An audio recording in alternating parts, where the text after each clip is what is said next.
Guys, Devin Gridley, All Father Fitness, and today we're going to be covering another kind of, it's not really a scam, but we're going to be covering apple cider vinegar. And I've had like maybe 2 or 3 people comment asking whether or not this works, and through a quick Google search I actually found out that it doesn't. If you go to actual blogs, it's all talking about how it's going to be, it does all these things like antioxidants and detoxification, all that. This thing I got from Harvard, the Harvard medical blog, whatever. It's obviously a very trustable source. It's posted by a doctor. He knows what he's talking about. And basically, I'm going to use this. I could use other sources, but there's not really going to be any source that's going to be better than this one. And reading through it, apple cider vinegar does not work. And I'll just quickly go through it and read it with you. So yeah, it was posted by this guy. It's obviously from Harvard right here.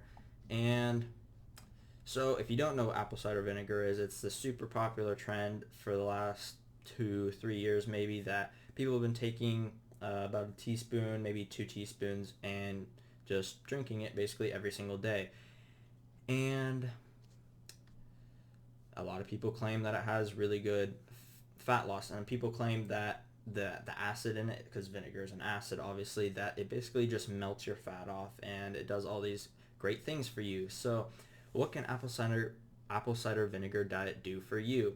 And for thousands of years it's been used for healing properties, all that, and detoxification. So we're going to cover this a little bit. And detoxification, if you don't know what that is, it's pretty simple: getting the toxins out of your body. And a lot of people claim that there's a lot of drugs that do this, and there's the fit teas, detoxification. You drink it and it gets rid of all the toxins in your body.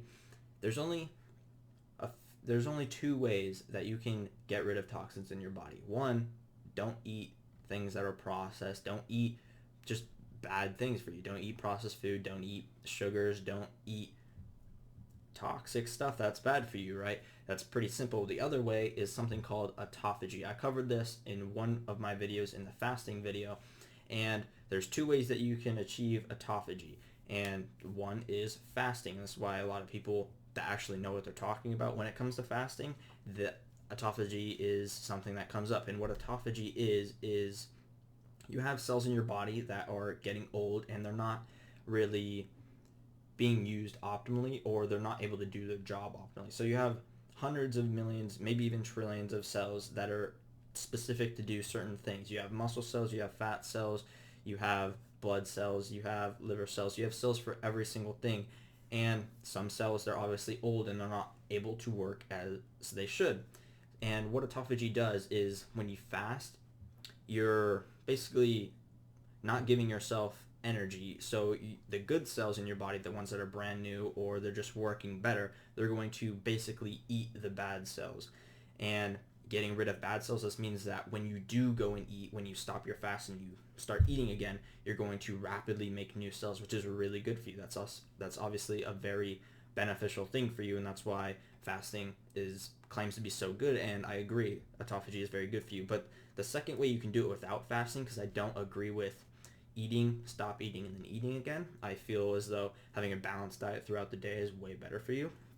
If you train really, really hard, you're going to achieve autophagy. Your bad cells are going to your good cells are going to eat the bad cells. And I talked about this yesterday, as well as many other videos, in how glycogen works. And this is a very simple way of kind of looking at it. In your muscles, you have energy, glycogen, and when you train your muscle, eventually you're going to burn all the glycogen in your muscle. And I've talked about this many times. If you've ever gone to the gym and you train so hard that you feel like you could lift so much more, or you can keep going, you just have lots of energy. Either you take a pre-workout or you eat a lot of food and you just have the energy to do that, but you literally just cannot lift the weight. That is the absence of glycogen.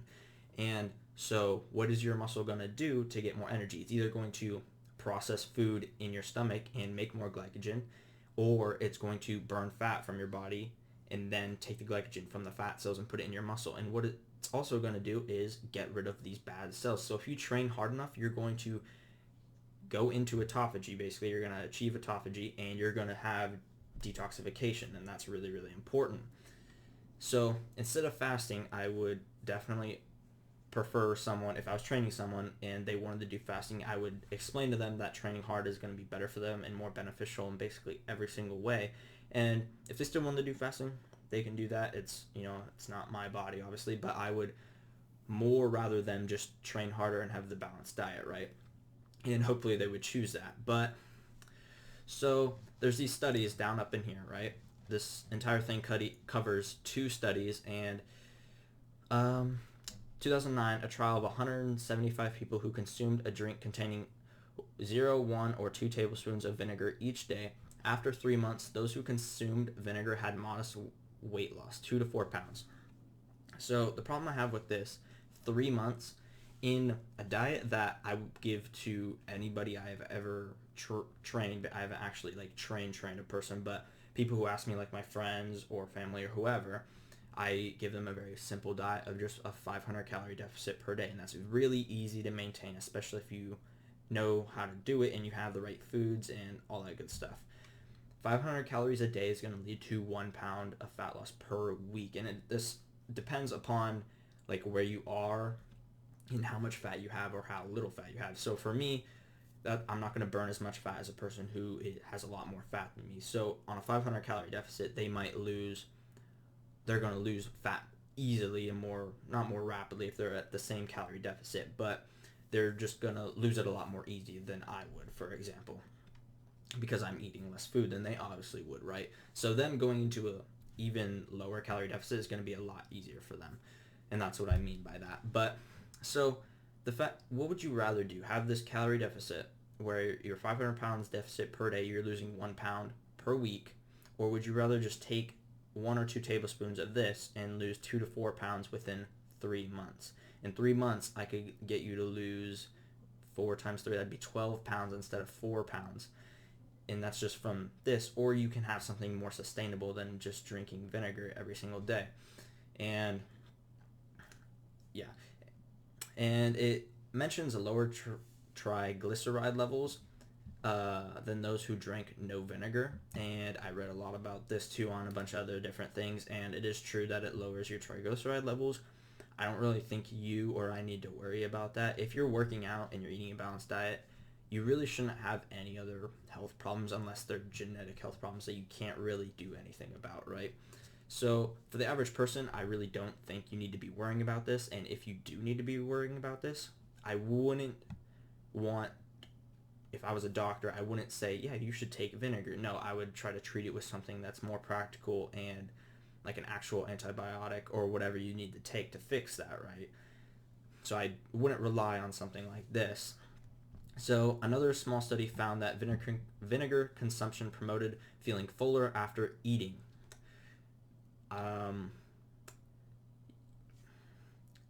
I don't really understand how that comes into play because I read a decent amount and I've been trying to figure it out, and I really can't because the vinegar has no calories.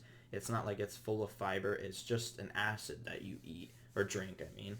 And there's really no reason you'd feel fuller after eating. I really think that's just a what is it called when you do something, you think it actually does that, but it's actually not. It's just your mentality and you automatically doing that. I really think that that's what that is. I don't think that doing this will make you feel fuller after eating, which will put you in a calorie deficit indirectly, when instead you could just eat certain foods that are going to actually are proven to do that, like fiber and protein. They're going to make you more satiated and make you actually fuller, not just feeling fuller, so you won't eat as much food.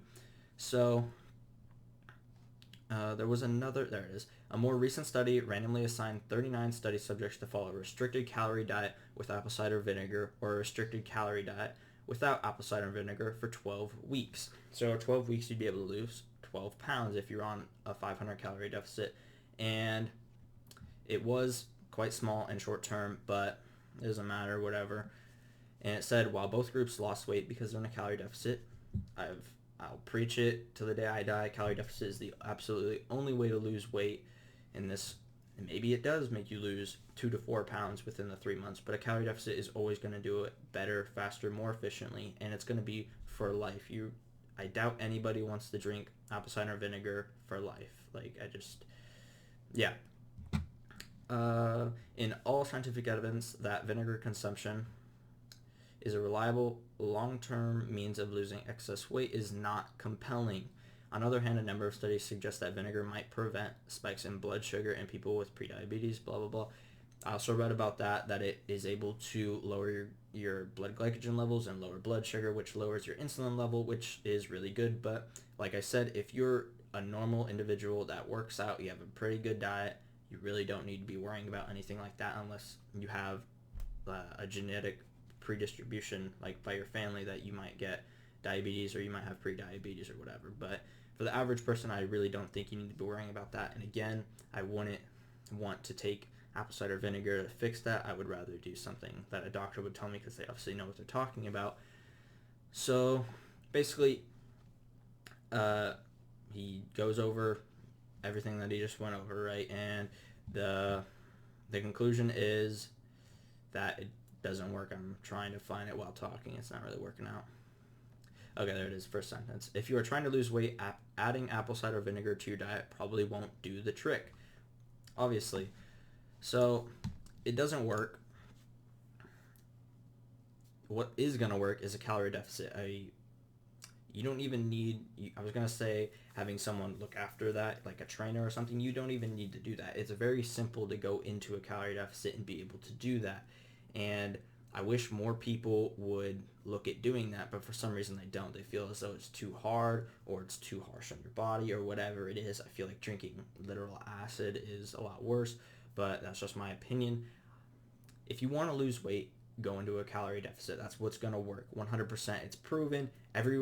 Everybody that has ever lost weight, they're on a calorie deficit in some way, whether they're doing keto, carnivore diet, vegetarian, vegan, whatever. They're in a calorie deficit indirectly because they're eating less food. If you're primarily eating carbs and you go into a keto diet, then all the carbs are gone. You're going to be eating more things like meat. You're going to eat a lot of meat.